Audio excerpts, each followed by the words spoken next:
Assalamualaikum warahmatullahi wabarakatuh. Perkenalkan, nama saya Fauzan Hilmi Al-Hakim Lubis dengan NIM 096 dari kelas B angkatan 2024. Di sini saya akan menunjukkan hasil video dari presentasi saya matkul Peradilan Tata Usaha Negara, yang dimana saya akan menjelaskan tentang analisis saya, yaitu analisis putusan nomor 103 G 2005 putusan Semarang. Langsung aja cek videonya. Jadi teman-teman, Indonesia merupakan negara hukum, yang berarti bahwa seluruh tindakan pemerintah harus didasarkan pada hukum yang berlaku. Dalam praktik penyelenggaraan pemerintah, pejabat administrasi negara sering mengeluarkan keputusan yang disebut sebagai keputusan tata usaha negara atau ketun. Keputusan tersebut dapat menimbulkan hak dan kewajiban bagi masyarakat, namun dalam kenyataannya tidak semua keputusan yang dikeluarkan oleh pemerintah selalu sesuai dengan ketentuan hukum. Dalam beberapa kasus, keputusan tersebut justru dapat merugikan masyarakat, baik secara material maupun secara kedudukan hukum. Oleh karena itu, dibentuknya Peradilan Tata Usaha Negara sebagai sarana bagi masyarakat untuk memperoleh perlindungan hukum apabila merasa dirugikan oleh keputusan pemerintah. Hal ini menunjukkan bahwa sebagai pemerintah memiliki kewenangan untuk tetap harus dibatasi oleh hukum agar tidak terjadi penyalahgunaan kekuasaan.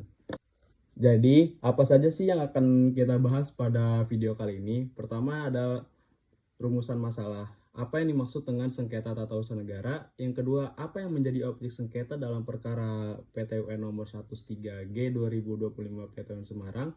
Dan ketiga, bagaimana pertimbangan hukum hakim dalam memutuskan perkara tersebut? Baik, masuk ke babak berikutnya. Pengertian sengketa tun.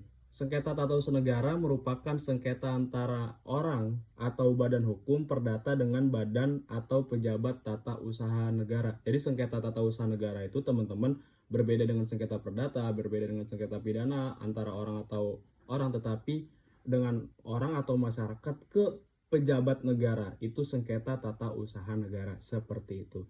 Nah, biasanya sengketa ini timbul diakibatkan dikeluarkannya oleh suatu keputusan tata usaha negara yang dianggap merugikan pihak tertentu.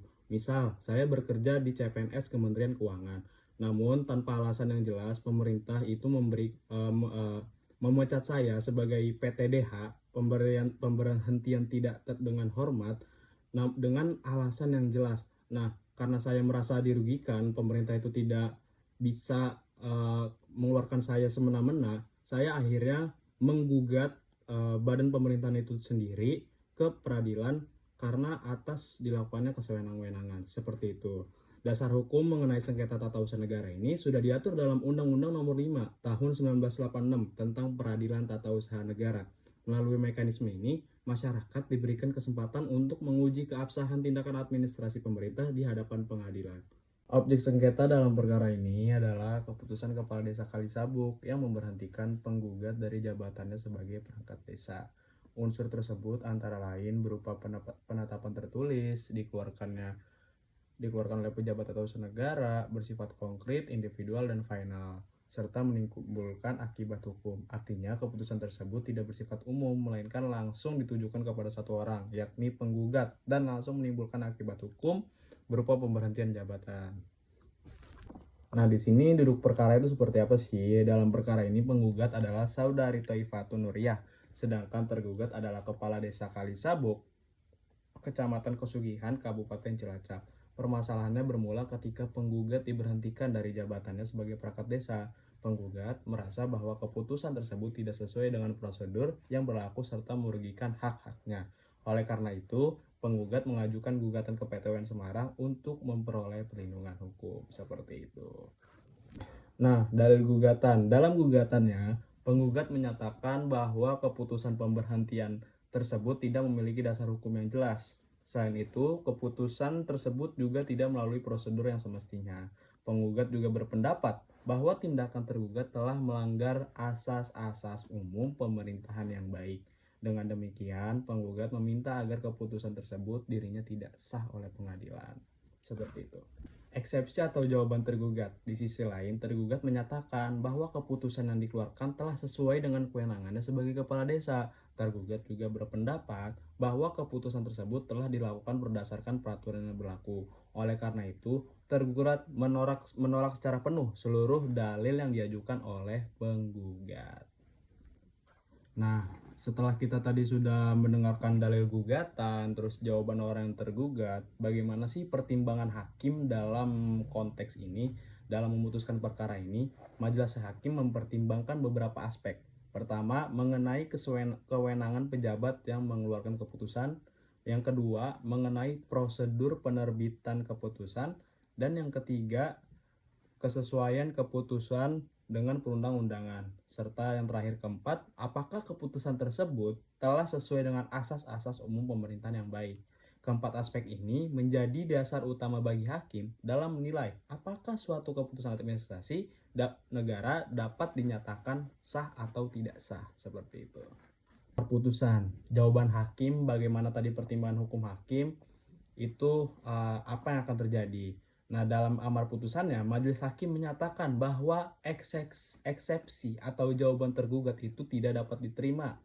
Selanjutnya, dalam pokok perkara ini, hakim mengabulkan gugatan penggugat untuk seluruhnya. Hakim menyatakan bahwa surat keputusan Kepala Desa Kalisabuk nomor 26 tahun 2025 adalah batal. Selain itu, tergugat diwajibkan untuk mencabut keputusan tersebut dan mengembalikan penggugat ke jabatan semula sebagai sekretaris desa. Tergugat juga dihukum untuk membayar biaya perkara. Hal ini menunjukkan bahwa hakim menilai keputusan yang dikeluarkan oleh tergugat memang tidak sesuai dengan ketentuan hukum yang berlaku sehingga harus dibatalkan. Nah, di sini saya mempunyai sedikit analisis yang singkat terhadap bagaimana konflik antara kedua orang ini dalam majelis putusan tata usaha negara. Berdasarkan analisis saya, pejabat administrasi ini sebenarnya pejabat administrasi negara itu sebenarnya tidak boleh bertindak secara sewenang-wenang dalam mengeluarkan keputusan. Selain itu, keputusan tersebut juga harus memperhatikan asas-asas umum pemerintahan yang baik. Dengan adanya putusan ini, kita bisa melihat nih bahwa peradilan tata usaha negara benar-benar berfungsi sebagai kontrol terhadap tindakan pemerintah agar tidak menyalahgunakan kewenangannya. Jadi adanya Pratun ini itu sangat berfungsi untuk mengontrol bagaimana pemerintah itu tidak melakukan kekuasaannya atau kewenangannya itu dengan semain-mainnya gitu, atau kayak sewenang-wenangnya lah dalam mengeluarkan keputusan, dalam melakukan kebijakan dan lain halnya. Sehingga keberadaan PTUN ini sangat penting dalam menjaga keseimbangan antara kekuasaan pemerintah dan pelindungan hak masyarakat, seperti itu. Oke teman-teman, kesimpulan yang saya dapatkan dari putusan ini adalah sengketa tata usaha negara muncul akibat adanya keputusan administrasi pemerintah yang merugikan masyarakat. Dalam perkara ini, sengketa terjadi antara penggugat dan kepala desa akibat keputusan pemberhentian jabatan. Walaupun kalau emang itu sebenarnya tuh dalam konteks saya itu cuma pemberhentian sementara ya teman-teman. Kalau saya membaca putusannya secara langsung, cuman itu kan sama aja gitu, kayak kok nggak ada hal, nggak ada angin, nggak ada hujan, tiba-tiba saya diberhentikan dengan alasan yang tidak jelas, seperti itu. Nah, peradilan tata usaha negara ini juga memiliki peran penting dalam memberikan perlindungan hukum serta memastikan bahwa tindakan pemerintah sesuai dengan hukum yang berlaku.